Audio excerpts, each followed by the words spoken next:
ধর্ম যখন বিজ্ঞানকে বলে রাস্তা ছাড়ো, বিজ্ঞানকে রাস্তা ছেড়ে দেয়? পোপের ভয়ে দেশান্তরী হয়েছিলেন লিওনার্দো দা ভিঞ্চি।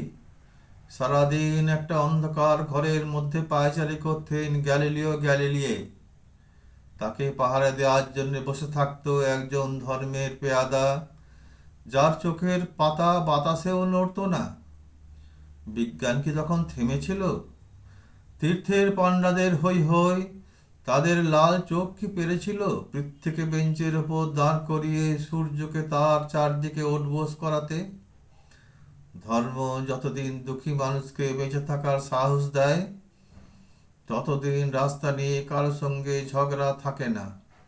রাস্তা কারো একার নয়, বরং তাকেই একদিন রাস্তা ছাড়তে হয়, যার স্পর্ধা আকাশ ছুঁয়ে যায়। বিজ্ঞান যখন প্রেমের গান ভুলে ভাড়াটে জল্লাদের পোশাক গায়ে চাপায়, আর রাজনীতির বাদশারা পয়সা দিয়ে তাদের ইজ্জত কিনে নেয়, আর তার গলা থেকেও ধর্মের ষাঁড়েদের মতোই কর্কশ আদেশ শোনা যায়, রাস্তা ছাড়ো, নইলে পৃথিবীর কালো সাদা হলুদ মানুষের গান, তাদের স্বপ্ন এক মুহূর্ত সেই চিৎকার শুনে থমকে তাকায়।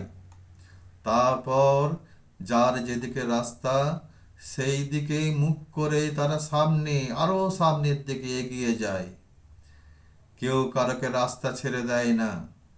যতদিন এই পৃথিবীতে গান থাকে, গানের মানুষ থাকে, স্বপ্ন থাকে।